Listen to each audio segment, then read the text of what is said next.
Good afternoon, everybody, and welcome to our workshop, which is titled Sustainability, a New Era in Resource Efficiency. We're going to kind of paint a picture of what the future of the built environment looks like with respect to emerging and developing technologies, and I think you're going to find it a very exciting talk that we're going to be having today. So we have three panelist speakers, and each of them is going to do a brief presentation, and then we'll allow some time for some discussion and question and answers as well. So first I want to introduce you to Tom Hughes, who's a principal and founder of Mechanical Engineering Consultants, and he is a recognized expert on energy efficient building and Title 24. He's going to kind of walk us through some of the regulatory elements that are driving the technology that is leading to these very high levels of energy efficiency. I think you'll be amazed by some of the things that are happening in that area. And then Amy Steinfeld is an attorney and a shareholder, I believe, in Brownstein, Hyatt, Farber, and Schreck. I got that right this time. And she is her practice is focused on water law. So she's an expert in how water impacts development, et cetera, and water efficiency and conservation concepts that are emerging primarily as a result of the drought. So she's going to get into that topic, and I think, again, you'll find that very interesting. And then Dennis Allen is the founder and CEO of Allen Associates, which is a construction company that's been in Santa Barbara how many years now? 36 years. And he is a tremendous proponent of sustainable building, and his company has built some of the most forward and advanced green buildings in our area. So it'll be great to hear his perspective on what that looks like now and what it's going to look like into the future. I'm your moderator, and my name is Detlef Pikert, Detty Pikert, people call me. I'm a principal with RRM Design Group and an architect that I've been practicing in Santa Barbara for about 35 years. And so I'm going to lead off the discussion that we are going to focus on later in the program, but by making a statement that today's buildings are the most technologically advanced buildings that have ever been built. And that is a very exciting thing because the technology is accelerating every day. I was in Orlando, Florida at the AIA convention just a week ago, and they have a big product expo at every one of these conventions, and I've been going to them for years. But what I noticed this year is there's a really tremendous ramping up of technology, of new innovative technologies that are being manufactured and employed in buildings. And this is the first time where I could honestly say it was very, very noticeable as I went around to the different exhibitors who are showing off their products. So, it's an exciting time to be building because of this. But there is a question, why are we doing it? Why are we focused on energy efficiency, resource efficiency? Why does it matter? Water conservation, waste reduction, chemical toxicity, smart building technologies, renewable resources, and health promoting environments. There's a reason for it. I think the reason is that in recent years we've recognized that the concept of sustainability is absolutely critical to our future. Not only our future because of the growth in population and the impact on the environment that our current situation has, but what about future generations, our kids? What are we doing to make it possible for them to meet their needs in the future? And that's what's really driving this, our understanding about climate change and the impact that buildings have and the built environment has on climate change. These are all incredibly important things, and we're really now getting to a point where we're trying to tackle it, especially here in California. But I wanted to touch on one thing that our panelists are not necessarily focusing on, but I think it's an overarching issue that we need to talk about. And I think it tends to be somewhat problematic for a lot of different reasons, some of which you probably have your own ideas about, but it's sustainable land use.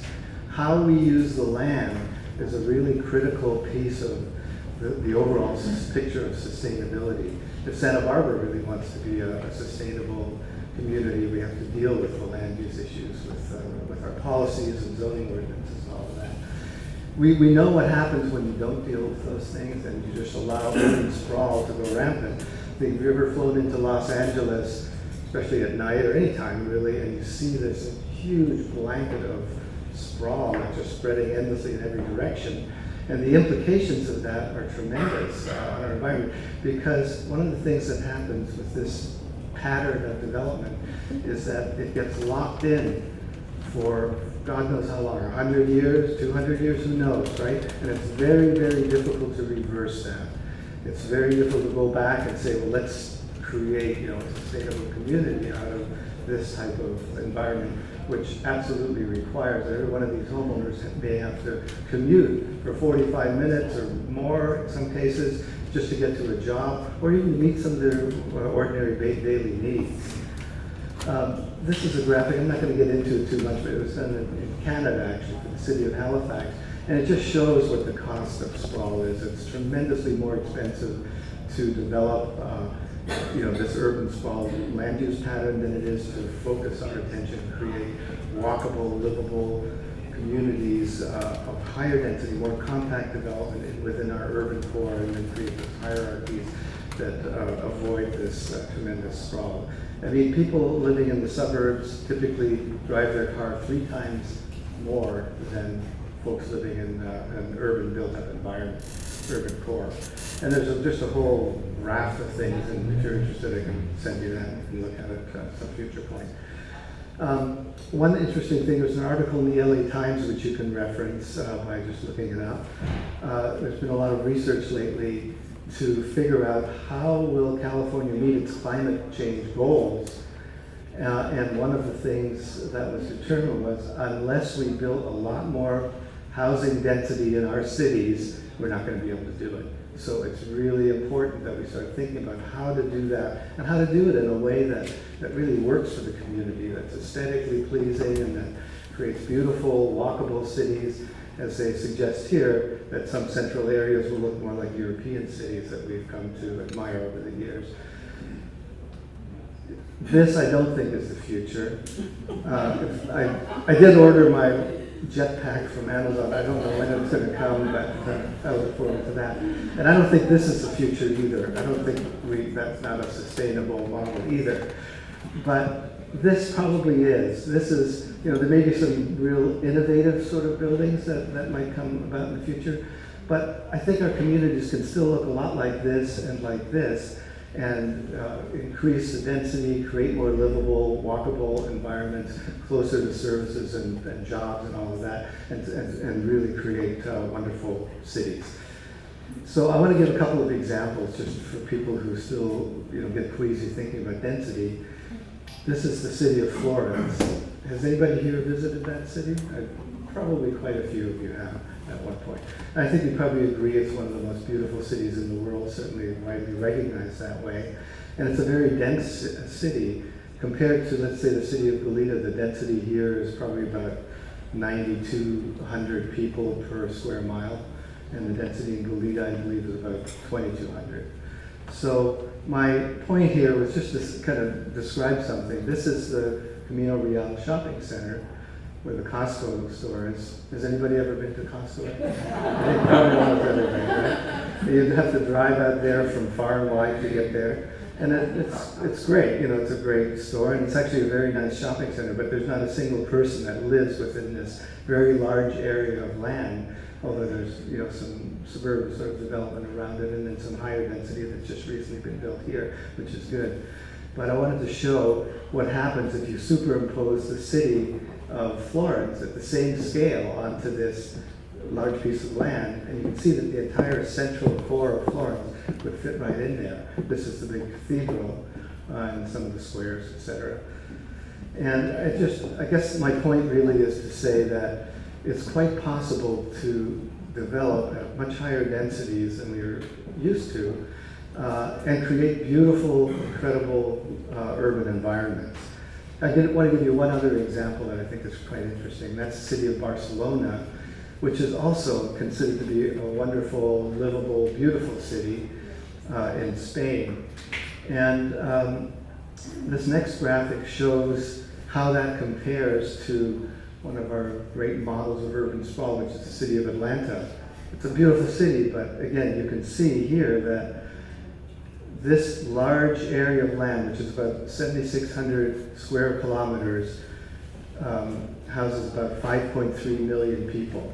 And if you take this is Barcelona, has the same population, but it takes up only about 648 square kilometers. And you can see that the amount of carbon emissions generated by either one of these models, this one's 6.9 tons per annum, and this is 1.16 tons. I think it's actually per capita per annum.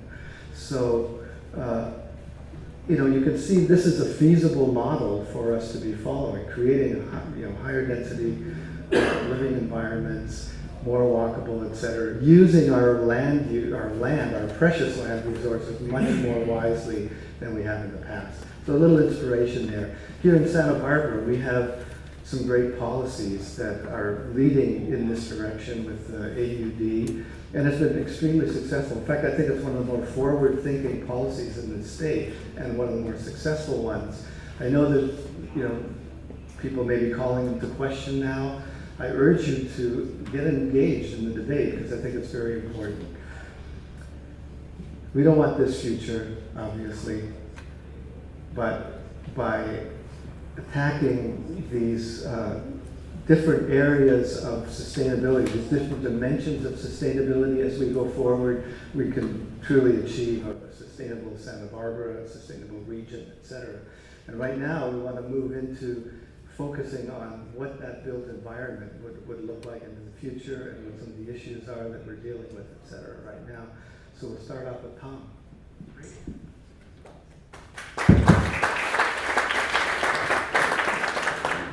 Good afternoon. I am Tom Hughes with Mechanical Engineering Consultants. Pick up the first one right there. And I'm going to briefly go over what the California Building Energy Efficiency Standards are. One of the things that I do is building energy analysis and provide Title 24 documentation for buildings, including single-family and multifamily housing, which I've been doing for about 25 years. I'm going to briefly go over what the standards are, what the purpose of the standards is, and I'm going to go over some highlights of the current requirements of the new 2016 Title 24 Energy Standards, and finally, where the residential energy standards are headed. The California Energy Commission was created in the 1970s at a time when we were in an energy crisis. There was increasing pollution in the cities and a rapidly growing population. You can see from this slide, which is from the California Energy Commission's website, since its inception, the Title 24 Energy Standards have saved Californians billions of dollars in utility bills. And a result, the per capita electric demand in California has remained almost flat for 40 years, which is really pretty remarkable considering almost every other state, except for one, it's gone up considerably. The exception is the state of Hawaii. They have a very nice mild climate in Hawaii.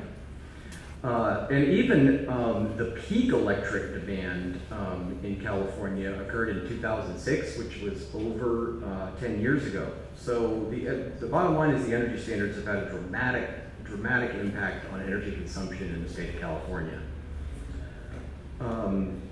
The standards went into effect in 1978 and ever since have been adopted as part of the California Code of Regulations. So they're part of the California Building Code and are mandatory. The stated purpose of the California Energy Commission is, one, to reduce energy consumption in buildings, including new buildings, additions, and alterations to existing buildings, to save consumers money on utility bills, reduce the requirement for new power generation, which is a big one, reduce peak electric usage and stress on the electric grid and infrastructure, reduce reliance on fossil fuels, incentivize renewable energy resources, and reduce greenhouse gas emissions as part of California's larger climate action plan. As you can see from this graphic, from the CEC. As a result of the energy efficiency standards, energy usage in homes in California has improved dramatically since the 1970s. You can see the first bar there was pre-energy standards, and then the dramatic downward trajectory in energy usage in buildings ever since. It's resulted in an over tenfold improvement in the amount of energy that it takes homes to use. Since 1978, since when they first went into effect, the reduction in greenhouse gas emissions has been about 250 million tons. And that's the equivalent of removing about 37 million cars from the road. So the reason that is a quite significant impact is that it's about a third of all of the electric consumption in California is in buildings. So the building sector accounts for a large portion of our total energy usage. The energy standards get updated every 3 years. And the reason for that is there's an end goal in mind, which is coming up very soon, being zero net energy usage in 2020. As we'll discuss in a moment, the current 2016 standards that are in effect now have taken the energy efficiency in homes about as far as they were going. The last step that gets enacted in 2020 is producing enough power to offset the remaining usage in houses. So what do the Title 24 standards require? They apply to new construction, alterations, and additions, and really there are 3 parts to the way the Title 24 standards work. There are mandatory requirements that always apply to every building, and that includes requirements for the building envelope, lighting efficiency, HVAC, third-party verification, for things like duct leakage, building leakage, the quality of insulation. There's a person now called a HERS rater who's required to go to a home and verify essentially that a lot of the energy required components were installed correctly and file a report with the state. And solar-ready roofs are also a requirement now. So if you build a home, you're not required now to put PV on the roof, but you're required to have provided space for it in the future. Then there are prescriptive standards. A lot of people get confused about those versus the mandatory requirements. The prescriptive standards are a checklist that define what a compliant building is. They're not mandatory unless you just follow everything on the checklist. They include requirements for, again, insulation values, window performance, the amount of allowable glass, lighting requirements, and a host of other measures.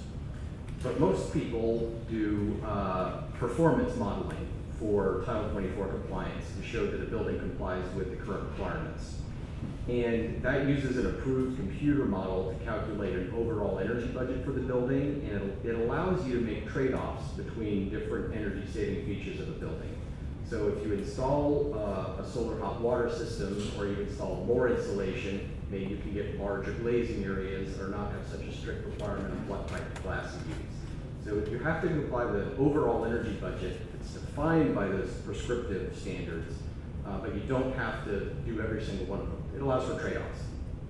No matter what, you still have to comply with the mandatory requirements. An example of that is single pane windows are just simply no longer allowed. It's a mandatory requirement. All new windows for new construction have to be dual pane.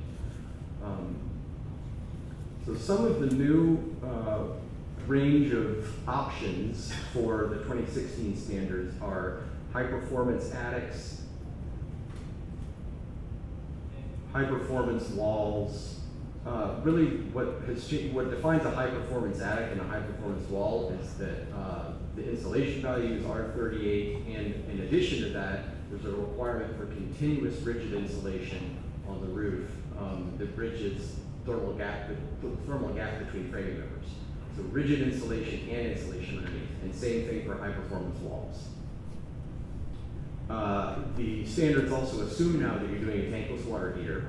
It's not mandatory that you do that, but if you don't do a tankless water heater, you have to show that you've offset the energy usage of that by doing something else, like maybe a solar thermal system. And then there is high efficacy lighting. What high efficacy lighting essentially boils down to is LED lighting is now required for essentially all permanently installed lighting in buildings. And then this is about solar ready areas. Like I said before, you're required to at least designate an area on the roof for future PV installation. So overall, what the 2016 standards represent is about a 28% improvement in efficiency compared to the previous 2013 standards. And they're the final step before we get to net zero. This just shows where that 28% comes from. Savings in electricity, demand reduction, gas savings. These next two slides show the Energy Commission's estimated cost and cost savings of installing the things I'm talking about. So an initial investment of $2,700 is what they estimate for an average house. And basically what that $2,700 is for the tankless water heater and the high performance attic walls. And over the course of a 30-year mortgage, that equates to a savings of about $7,400. Actual results may vary, obviously, but this is the Energy Commission's estimation of what that is. Again, that's the same thing, cost. So benefits to California, these improved homes, lower energy use per GDP, in other words, just better productivity based on the amount of energy used. A reduction in the need for building more power plants, which is a significant driver behind the California Energy Commission's energy standards.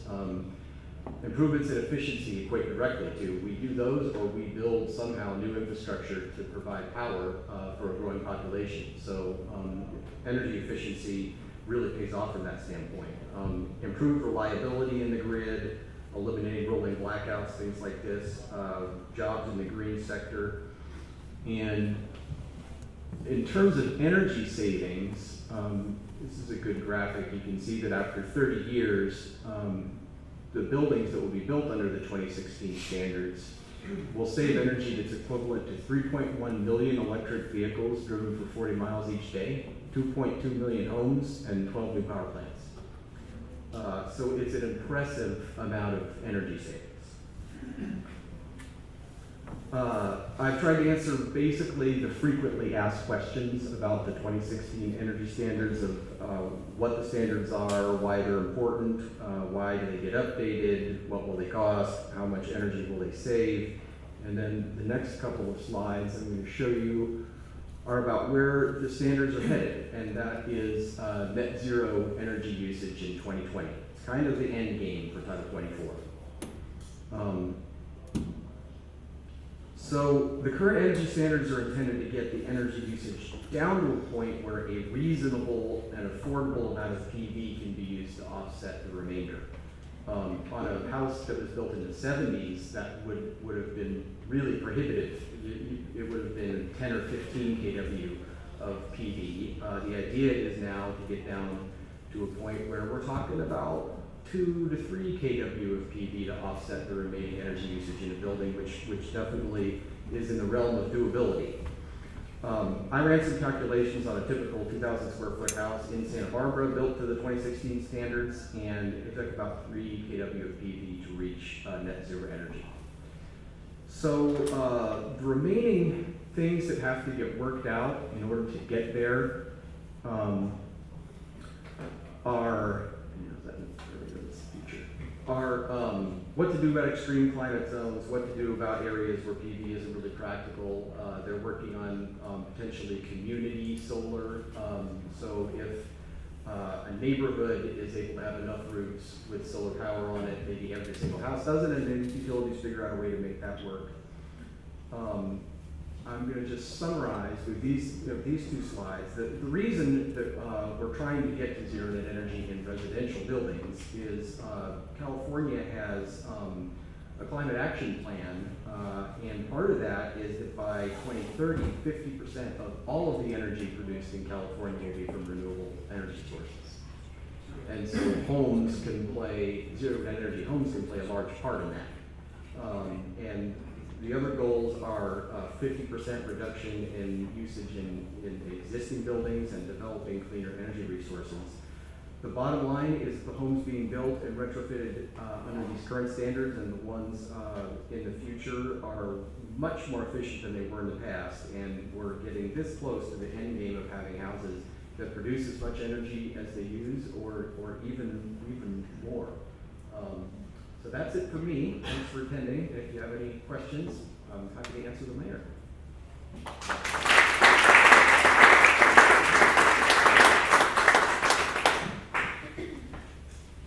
Thank you. My name is Amy, and I'm here to talk about an issue that I'm very passionate about, which is water.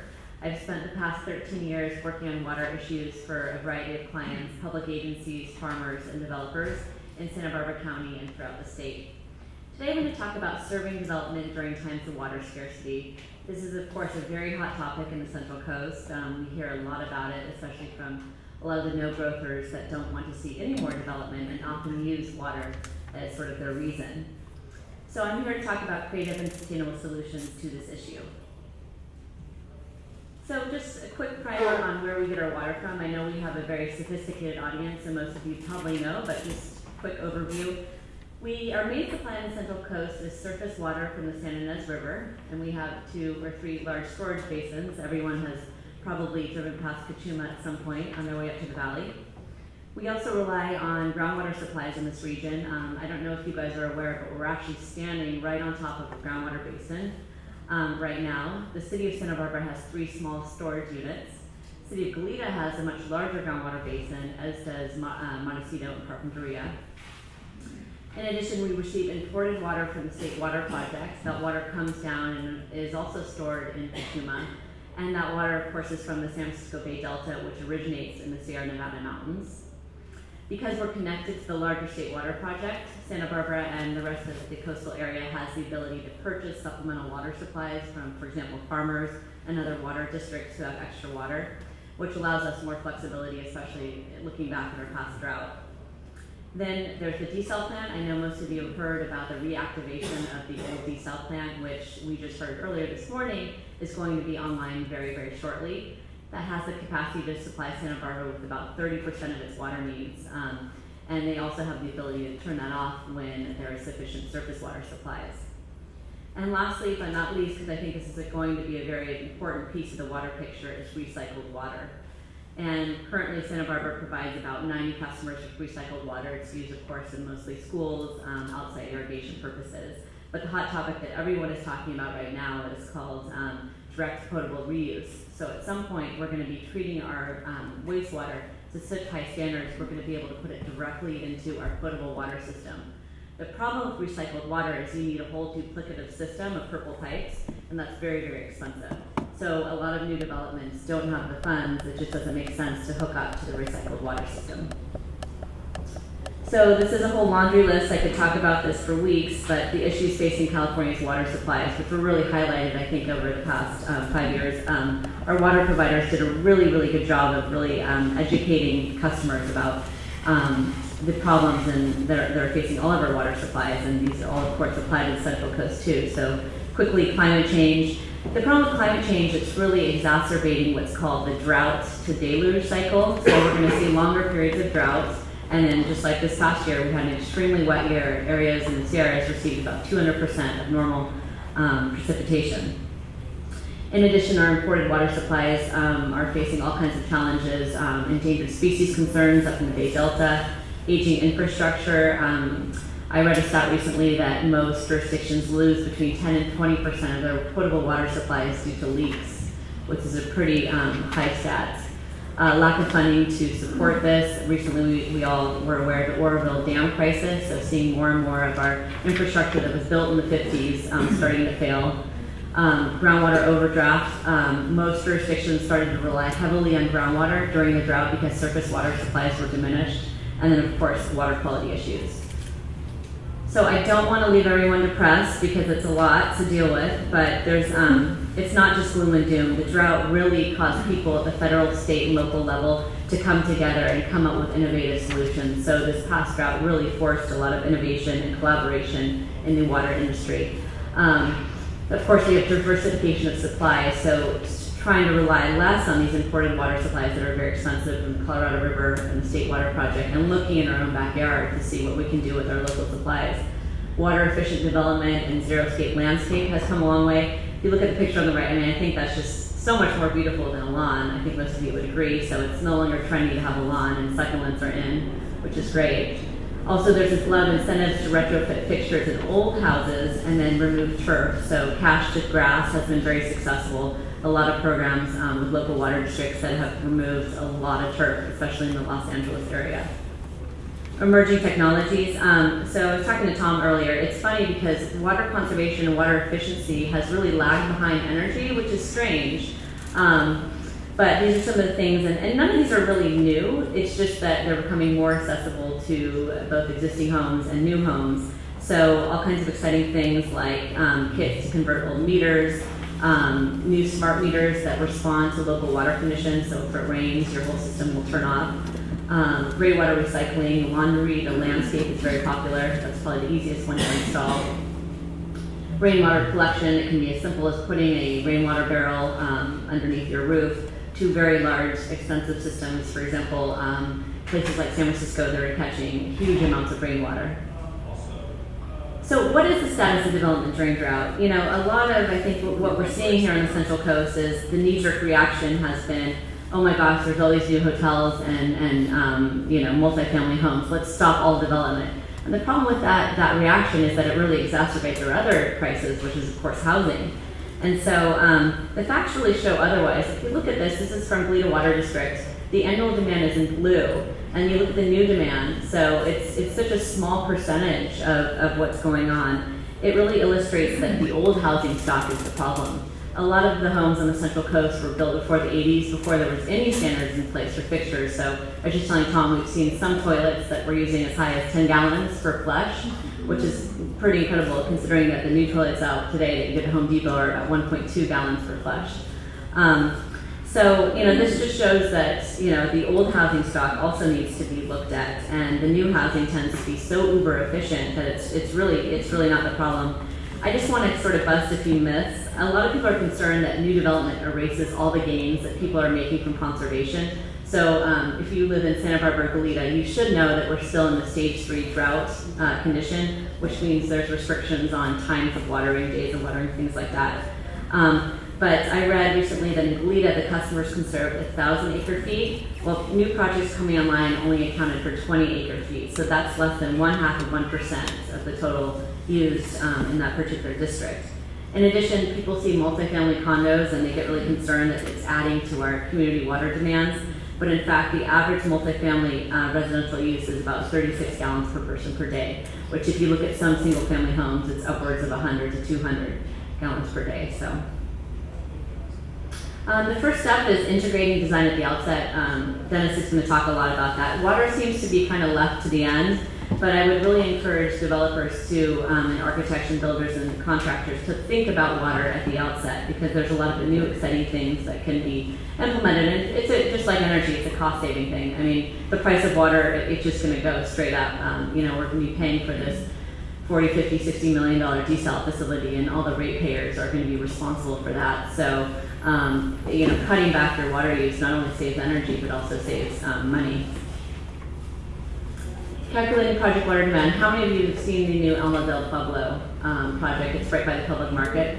Beautiful project, and you know, I recently had the opportunity to explore that development, and there's no turf. They have a shared small garden space upstairs, a green roof, and then small succulent containers throughout the property. So that property uses just very, very little water. So this is an example of a new exciting project in the area. And one thing that's important in calculating water demand, this project shows that it really needs to be done on a case-by-case basis. The old way was looking at the square footage and then trying to figure out how much the water demand would be. But with these new fixtures and these really unique projects, I encourage people to calculate the water demand, and that's really important for both, you know, the CEQA process or when you're working with your water district to figure out really what your gross and net water use is.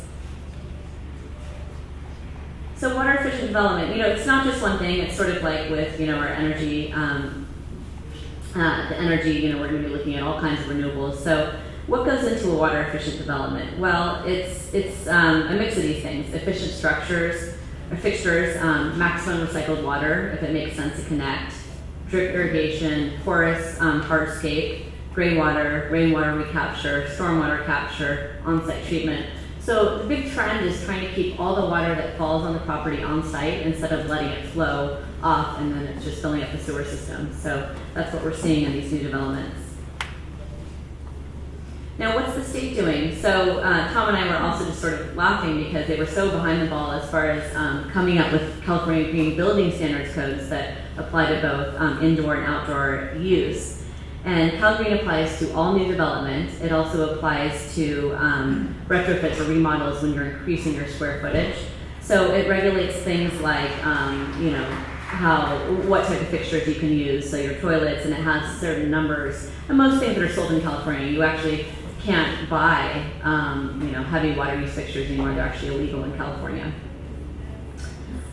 This also Cal Green incorporates the Model Water Efficient Landscape Ordinance, which the state adopted. And what the state did, they said, we don't want this piecemeal, thing going on, so we're going to adopt this green landscape ordinance, and then every jurisdiction can either adopt our own, or they can make theirs more stringent.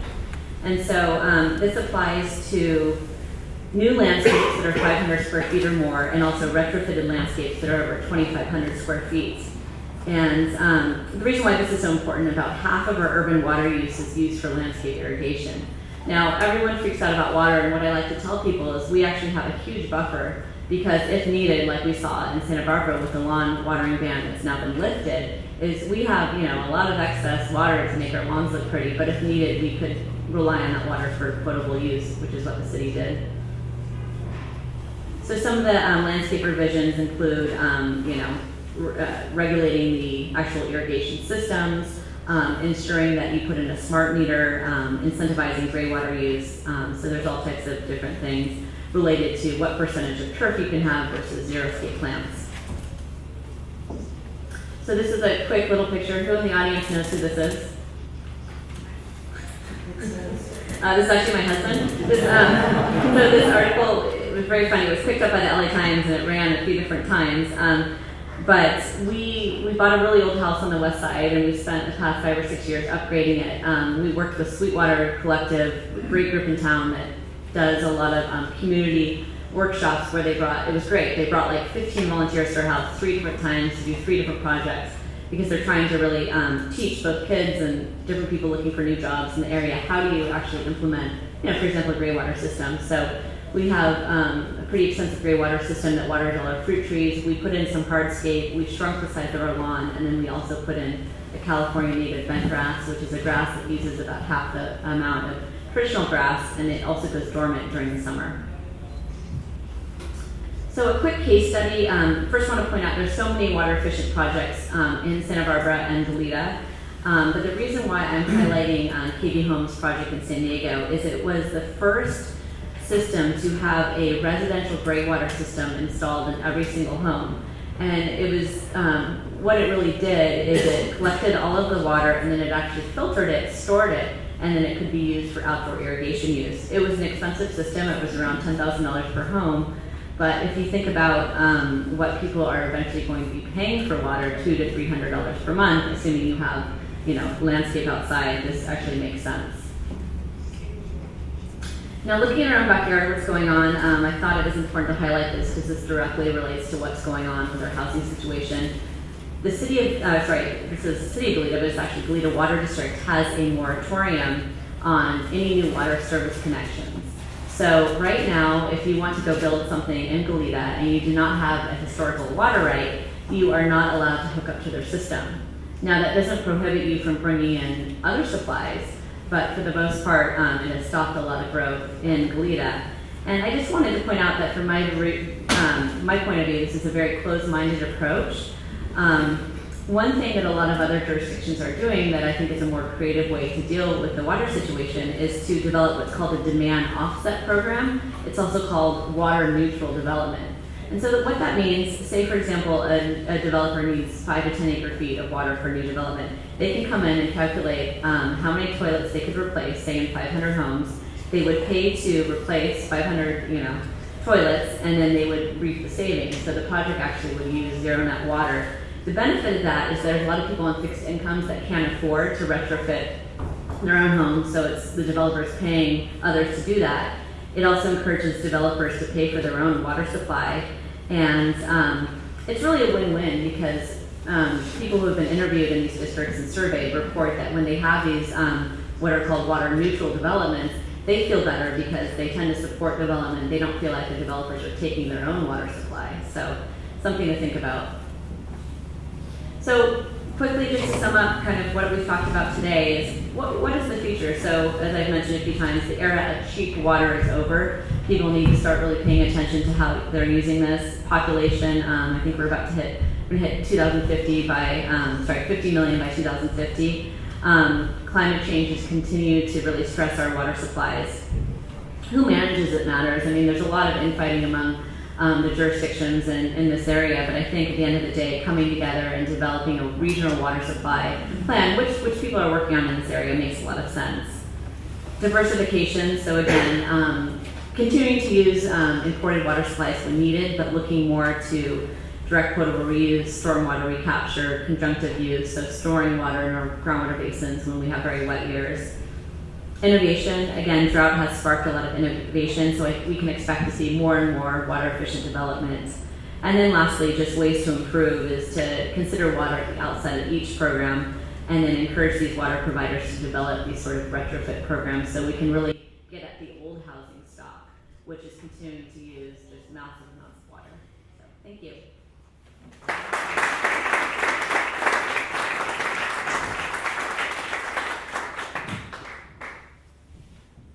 I'm going to come out front here so I can see the screen with you.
For this project.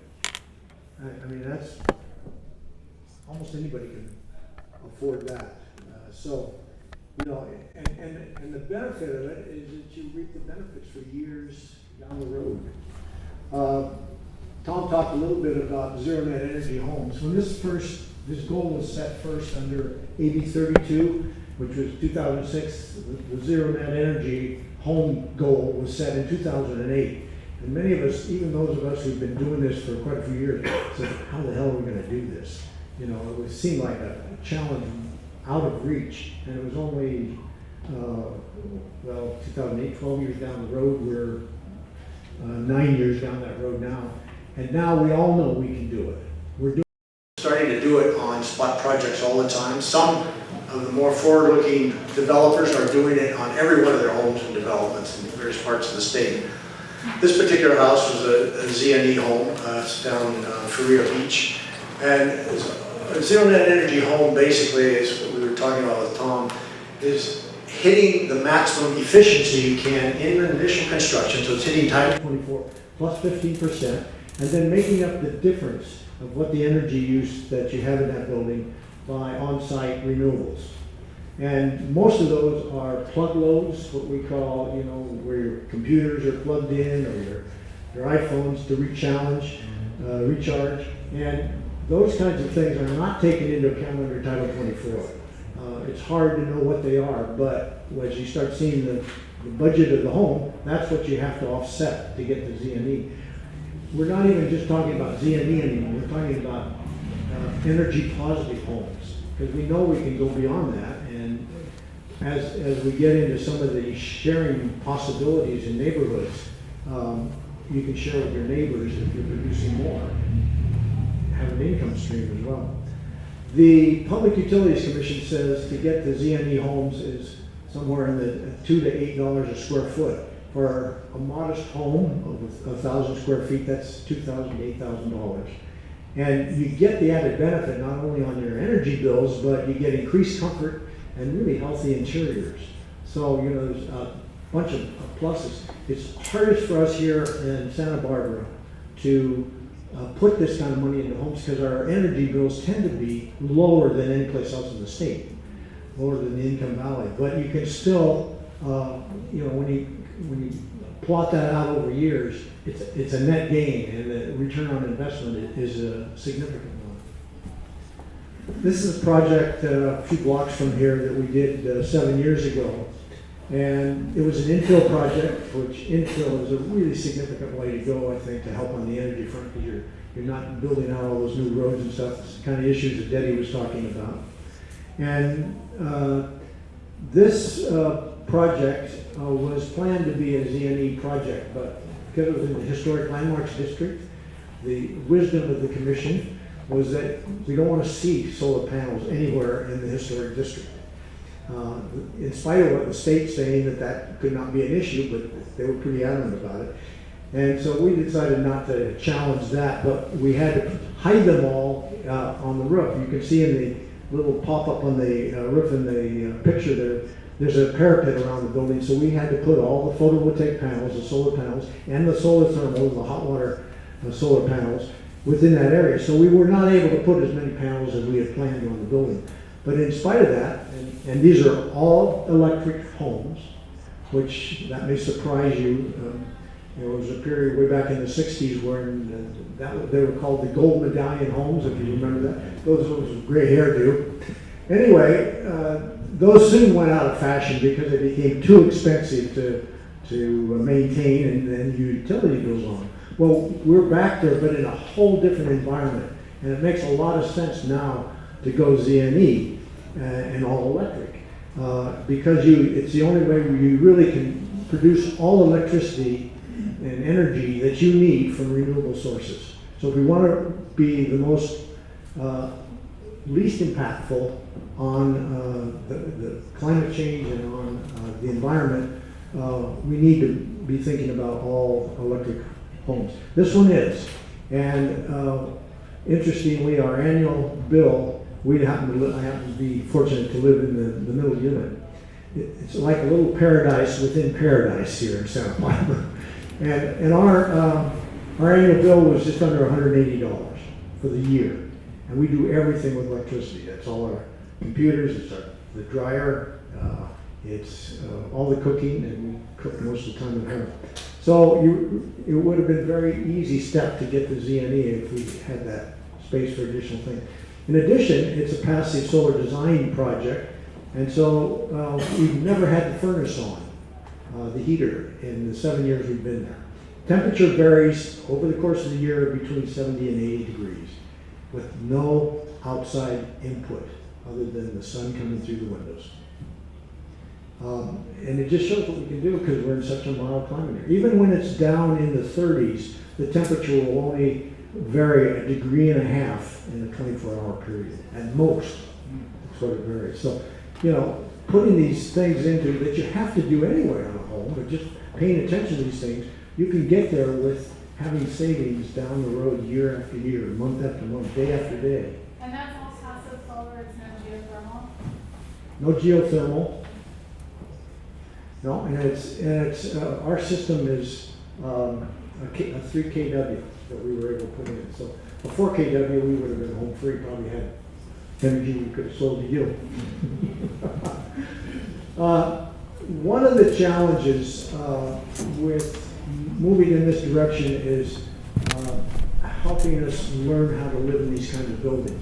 I have a friend who said there's no such thing as green homes, there's only green families.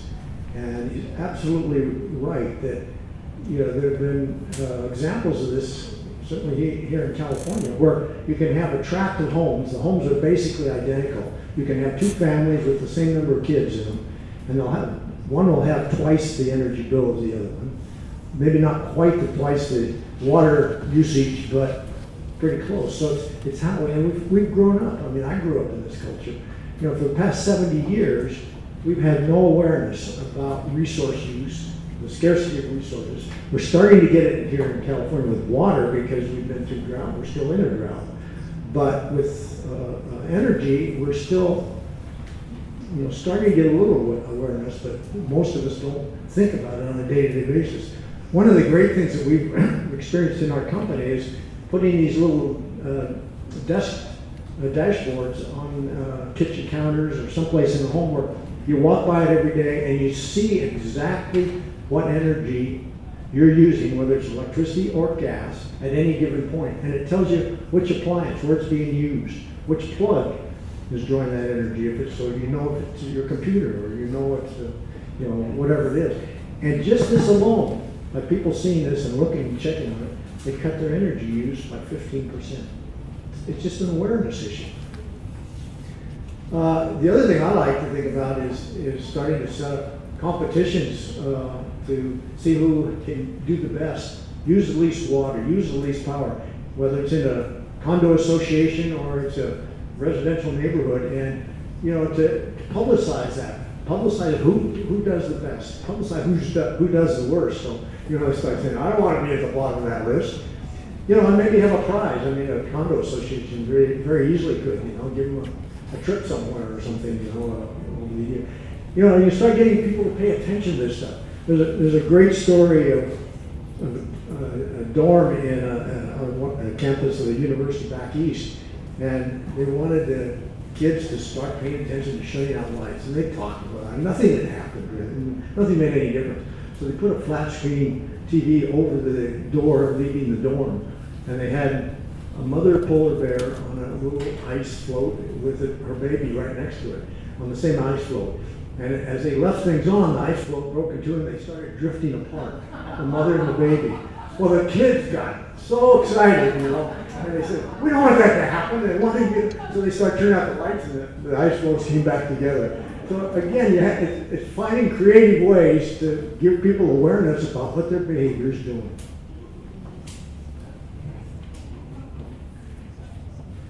So the last thing I want to talk a little bit about is ways to really make this work well. And an integrated design team, basically that's where you get everybody that's part of the project on board at the very beginning.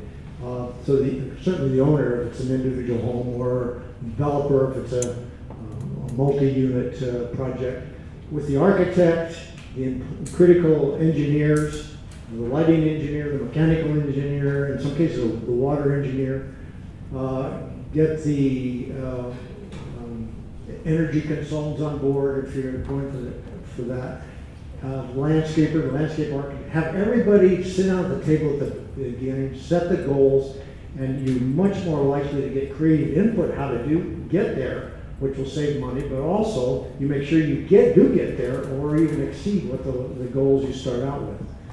And one principle that I have been a fan of for a long time is simplicity in systems. You know, we can get very complex with our engineering. No offense, Tom.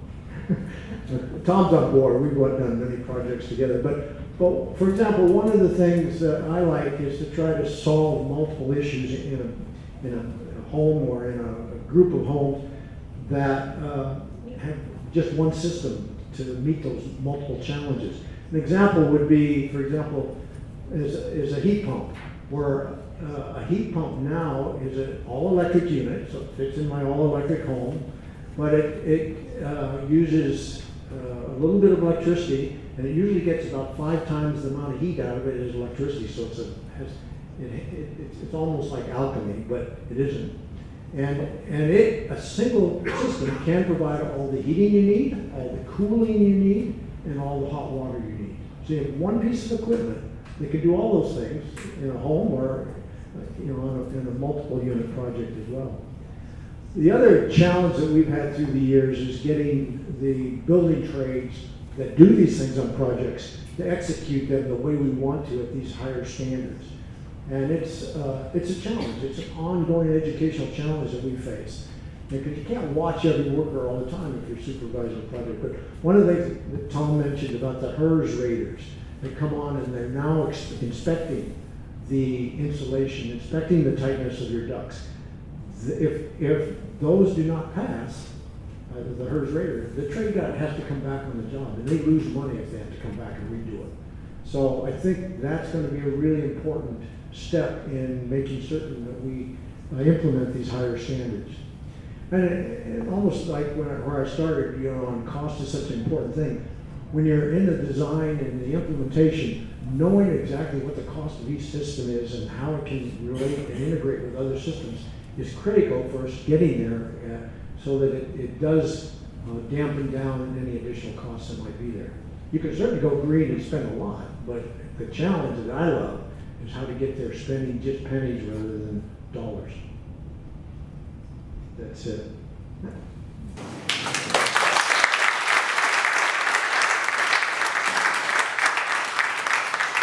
Thank you, Dennis, and thank you, Panelists. Great presentation.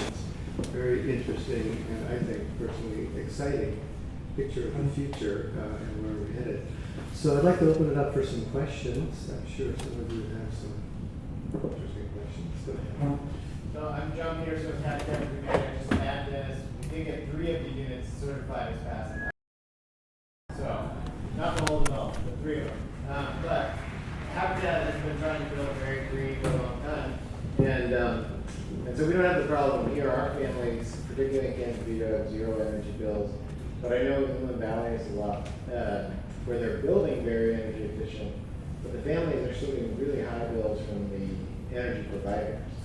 I'm wondering, Tom, what are the energy companies doing in response, or what are their requirements for that, so we don't pay, just huge monthly fees, even if your usage is 0, just to keep those energy and the systems functioning. Yeah. So the Energy Commission is specifically addressing, it's a slide I blew right by, just running out of time. But the Energy Commission is specifically addressing climate zones like 15 in order to address exactly what you're talking about. Because zero net energy, first of all, is a lot harder to achieve in those kind of climate zones than it is in climate zone 6, where we are. So they're going to change the rules to some degree for what they're calling extreme climate zones. Having different ways potentially of offsetting energy usage, having the Public Utilities Commission basically working with the utilities out there to make it achievable in those specific areas, because it is a problem. The Energy Commission's aware of it, and it's on their short list of 5 things that they have to accomplish in the next 3 years before they get to 2020. So it's a very good question, and I don't have a perfect answer for you yet, except that they're very much aware of it, and it's at the top of the list of things to solve. Good evening. Yes. Thank you for your presentations. I'm interested to hear from any or all of the panelists if you have recommendations, especially in the city of Santa Barbara, where I'm very involved, development standard incentives that perhaps we could fold into policies and guidelines that would encourage more sustainable practices, going beyond what's regulatorily obligated or required of developers. We really have, in my opinion, as a planning commissioner, we have a gap between the regulatory requirements and then our discretionary encouraging standards, but I think there's quite a ways to go, and I appreciate any creative ideas you have for us. I'll take that, Deborah. One of the things that Tom and I have been working on is related to the old existing housing stock. The majority of homes in California are pre-1980. Title 24 first started in 78, so basically pre-Title 24. And Santa Barbara has even more in the city because we're an older community here. So, you know, the state tried with California Energy Upgrade to find incentives to get homeowners to retrofit their existing homes with these steps to improve the efficiency of their home. And it basically failed. It was a top-down kind of thing. Millions of dollars were spent on it. Lots of training was done. And the paperwork was so cumbersome that the maximum you could have gotten was a $6,000 rebate from the state, but it took about $4,000 of that to fill out all the paperwork, because you had to have a professional, usually somebody was doing the work and able to do it. So anyway, it was really a boondoggle that didn't answer the issue. So one of the things we're working on here in the county, which we hope will also gain traction in the city, is looking at the tax base. And you know, the situation right now throughout the state, because the state legislature act on it, for adding photovoltaic solar panels to your roof, there's no new tax assessment. But if you do energy upgrades on your old home, you get tax assessed. So it's a disincentive for you to do it, really. So we're working with some of the supervisors. We present a list of all the steps that we'd like to see older homes take to improve their energy performance, and to say, okay, we'll waive all tax assessments on that. The other thing we're trying to do, which applies to old as well as new, is to speed up both the plan check process and the planning process. Planning process often takes months.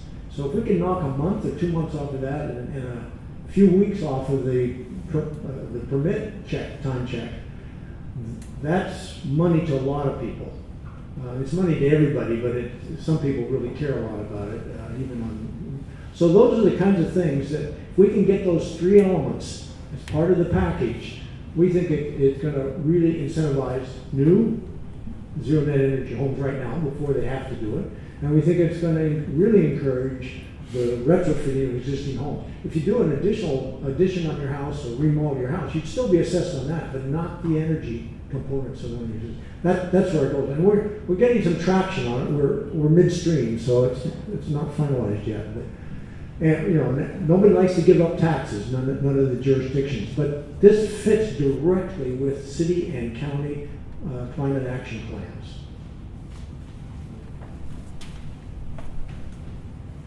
I want to thank you for that, because I have just mentioned exactly that tax break to the people sitting either side of me. One is our City Council member Greg Hart, and as planning chair Deborah. Anyway, I wanted that because we just put a $25,000 solar system on our house this week, and we recognise this is probably going to increase our base taxes, property taxes. So I very much appreciate you bringing that up as an idea of not and reassessing our property for energy efficiency improvements. Thank you.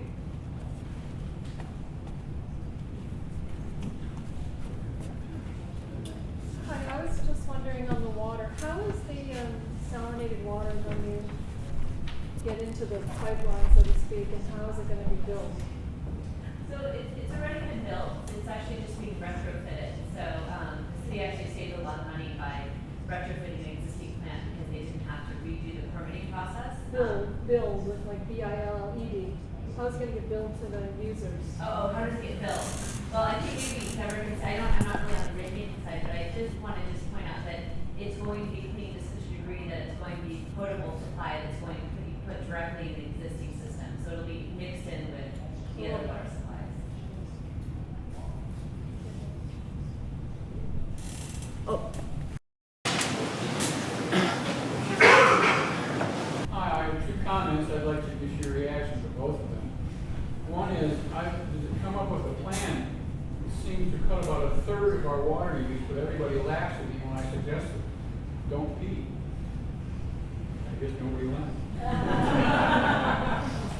The other is when I go to colder climates, the walls are thicker to accommodate to the climate. If you go to Chicago, it's double what it's thick.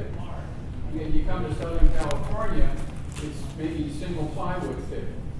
And my question is, why is not hay bale house used? Because they are great insulation. And why not use thicker material? And the only answer I can come up is because the developers don't want to spend the money for a long-term investment because they want to sell the house at a lower cost anytime. Well, my answer to that is that the new Title 24 energy standards are requiring very high performance walls and roofs like the ones you're describing that you'll find in a place like Wisconsin. So that's changing. If you build a house according to the 2016 energy standards, you're using R38 in this climate zone. You're using R38 insulation in the ceiling, plus R6 continuous rigid insulation above and underneath the roofing. At the walls, you're insulating the stud bays with R18 plus R5 continuous insulation on the outside. So the way walls and roofs used to be getting done in the last few decades is a thing in the past based on the new requirements. So that's changing. The buildings are going to be a lot tighter with a lot more insulation, like you were describing. You can do straw bale buildings in the city of Santa Barbara. Some have been done. Yeah. The one drawback related to our kickoff questions about land use, the straw bales are really only effective for single story. At best, 2-story, but it's difficult even 2-story. And as we get more dense, we want them to be going 3 and even 4 stories. So that we really create, and I think that can be very livable in great design. I mean, we saw that in Barcelona. It happens in not only the examples we saw, but it needs to be well done with design, but you can't do that with straw bale.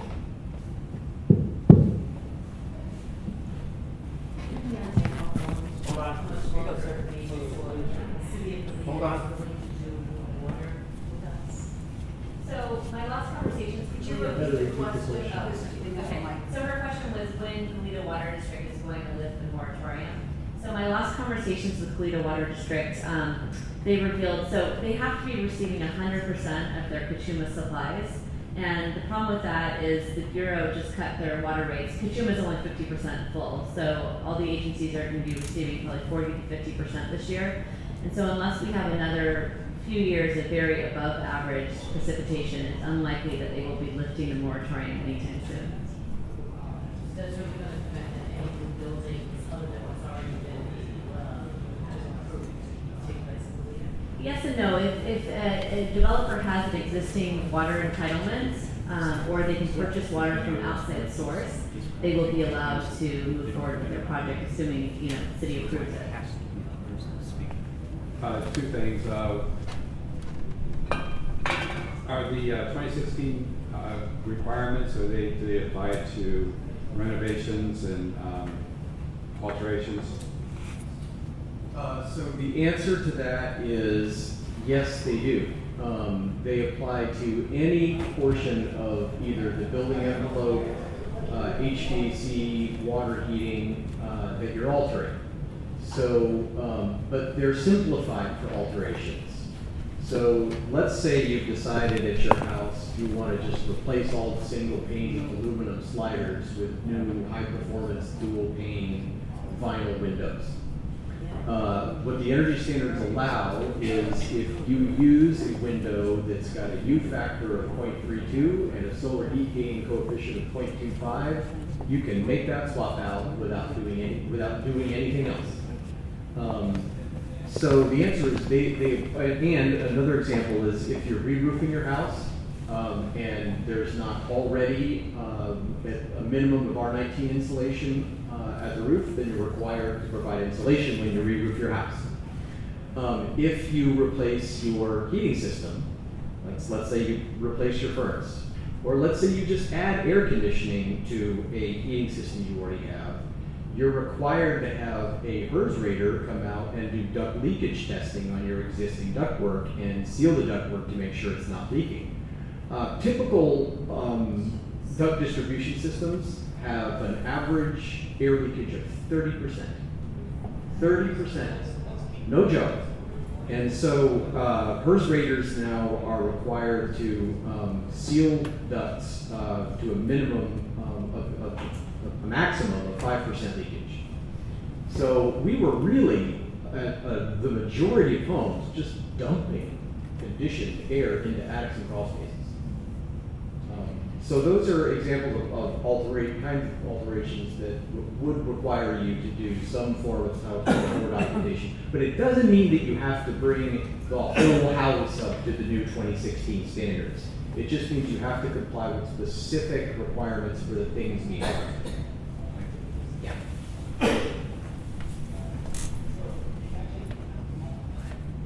A question that I'd like to pose to the panel and probably more to Dennis Allen. It's what would just in terms of sort of a vision, what would a neighborhood that was truly sort of operating under sustainability principles look like? You know, what would how would it kind of play out in the course of the neighborhood, including housing, et cetera? And how do we encourage that type of development taking place?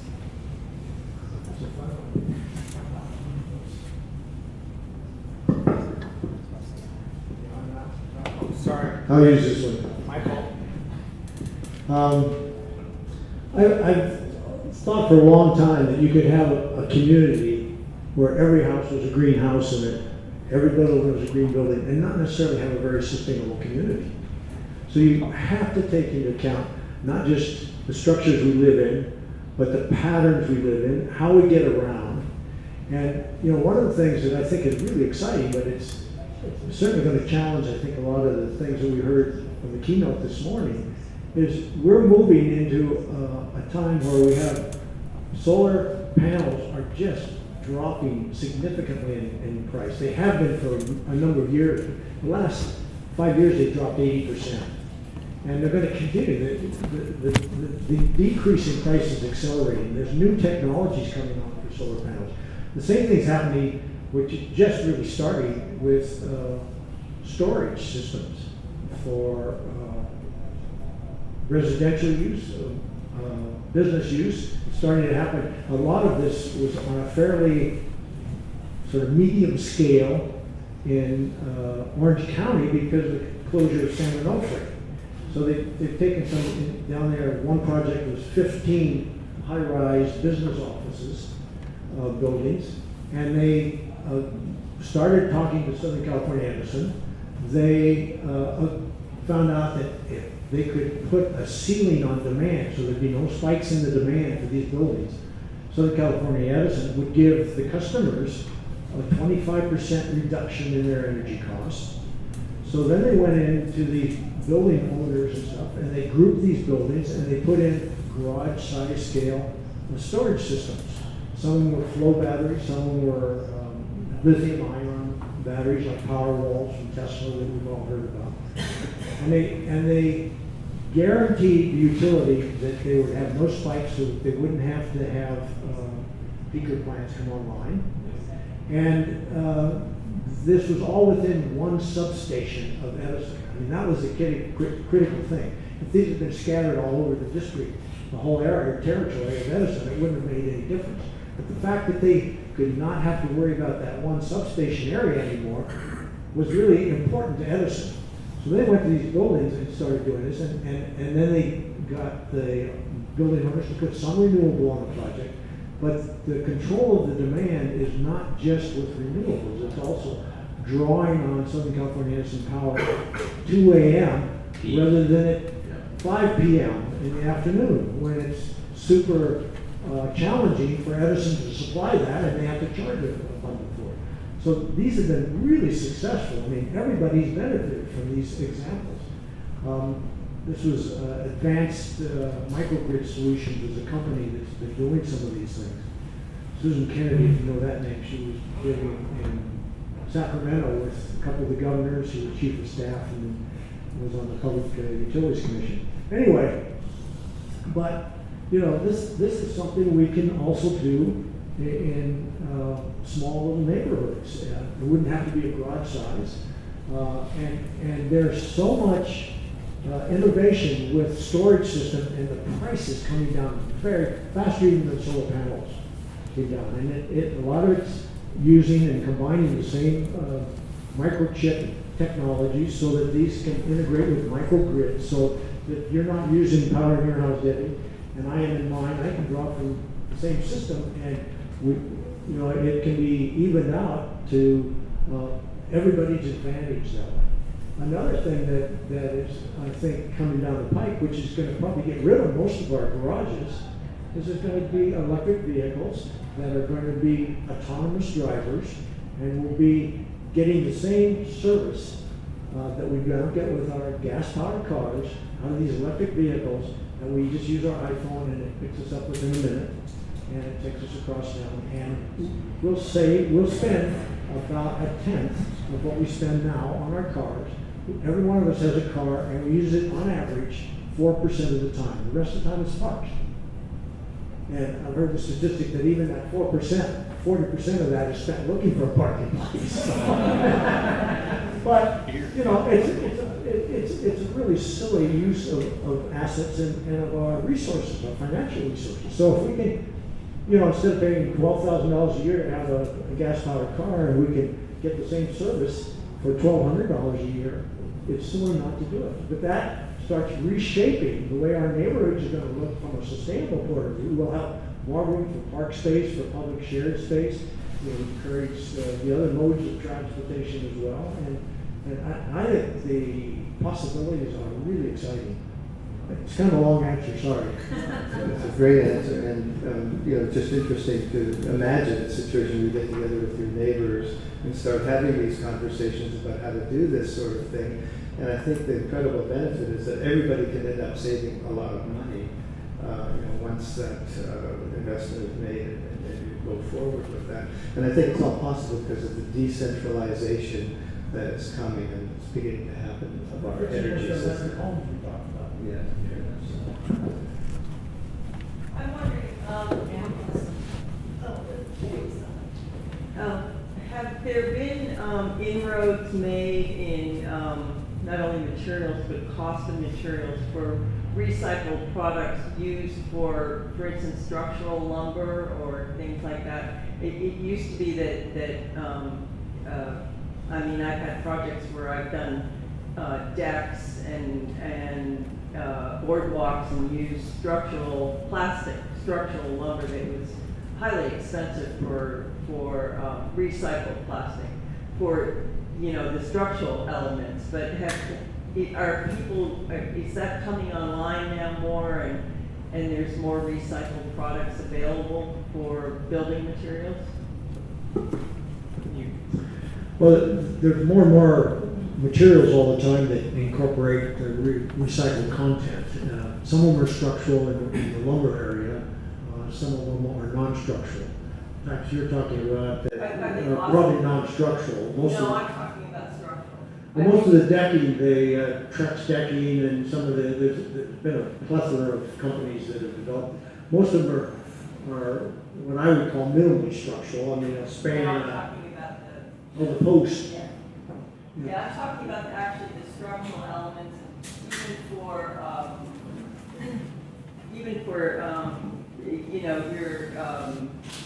your building. If you're building a building and you're using 2x6s or whatever, and are there materials that are recycled that are being used for that type of construction? That's what I'm talking about. Most of those are not recycled content materials.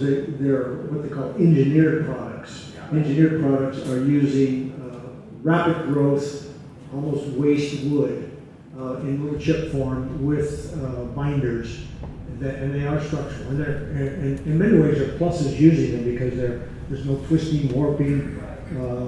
They're always true and straight, and you know exactly what the structural properties of that are. So for loading them. So those are good, but they tend to be more expensive. But interestingly, in our development over the last, I'd say 15 years, these engineered materials have become almost mainstream. And, you can space them out more, so it does save our trees. It does save on the types of trees, certainly the most valuable trees that we have in our forest are common. I mean, and there are recycled content products that we use in building all the time, and some of those have prices coming in. I showed you the picture of the Victoria Garden Muse that you brought from here. One of the things we spent more than a year looking at was importing drywall from Germany. Well, why the hell would you import drywall from Germany? Well, it was a phase change drywall. That was actually a 4-story building, and we wanted to make it a passive solar design house. One of the things you need for passive design elements is you need thermal mass. Thermal mass typically for most of our projects has been concrete. Well, when you start getting concrete up on the 4th floor, it really challenges and costs a lot to have the structure that can carry that, especially in seismic country. So this phase change drywall was actually lighter than regular drywall, and it had microscopic wax cells in it that had a phase change wax in it that at 72.5 degrees would do a phase change flip, like water going from ice solid to liquid, or liquid to gas. It absorbs or gives off an enormous quantity of heat to go through that phase change. And these wax molecules are the same way. They're going from solid to liquid at that temperature. And it was roughly the equivalent of about 3.5 inches of concrete on the walls with a sheet of drywall. It was really, we were fascinated by this, and we were doing passive design. We thought, well, even if we have to import it, it's going to be worth the cost. Well, the logistics of doing that proved to be impossible. But you can get this stuff, and at the time we were looking at something like 6 or 7 times the cost of drywall. We ended up doing, interestingly, 2 layers of 5/8 drywall, chipboard, and got almost the same performance as this would have out of it. But it took us a while through a lot of modeling to realize that. But now you can get that product here in this country. It's manufactured here, and it's about twice as drywall, 2 or 3 times. So we're seeing those kinds of changes that facilitate the goals that we're trying to get to in terms of sustainability. So, sorry, that's a long answer to your question. That's a great answer. Thank you very much. Denny, you have one question here. Yes. I was just going to ask Amy if you feel like you're talking about the innovation coming out of this drought. I remember the drought in the 90s, and people went away from Brownstein and they started coming back. Do you get any sense that there's going to be any better water memory this time around? Well, keep in mind we're still in the stage 3 drought condition in both Santa Barbara and Goleta, so those restrictions are still in place. But I think we're seeing a lot of what's called demand hardening. And if you look at demand in Santa Barbara in the 80s, I think they were using around 16,000 acre feet, and now they're down to 12 or 13. So I think this whole concept, I think this 5-year drought is really going to stay in all the people's memories. And I think once you transition to xeriscape, it's unlikely that you would put a lawn back in. So I kind of have hope for the future, and I see this as a really good trend that Californians were looking more, and we're okay with looking more like Arizona and less like Oprah Winfrey's, tropical estate. So I think that these changes are here to stay. One last question, if someone wants to. I think there's was that reason for me? At the beginning of your presentation, you mentioned comparing cities in Europe to cities here in the density. At the beginning of your presentation, you mentioned comparing the density of cities in the United States versus in Europe. But as we know, there's a lot of NIMBY sentiment in our communities as far as participating in increasing density. So what are some of the strategies that you would want to implement in order to increase that density and therefore serve more communities? Thanks for that question. Great concluding question too.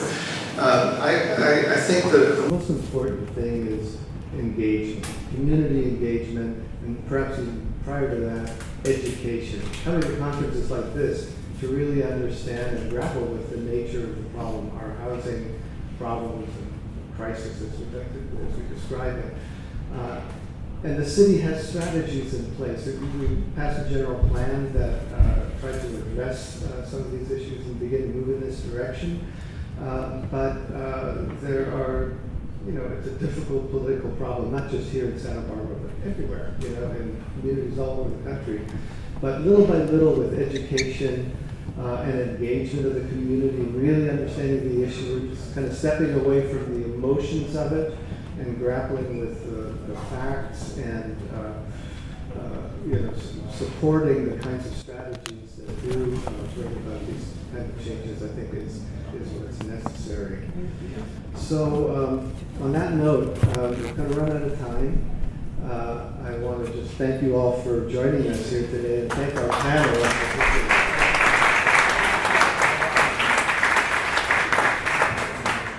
And I want to encourage you to look at those workshop evaluations that come in your program. Fill them out for us. It'd be so helpful. We're going to do this conference again next year, so we want to get your feedback. We want to make these workshops the best they can be and make sure that they really address the things that you're interested in and the things that are so important in our community for us to discuss. Thank you, everybody.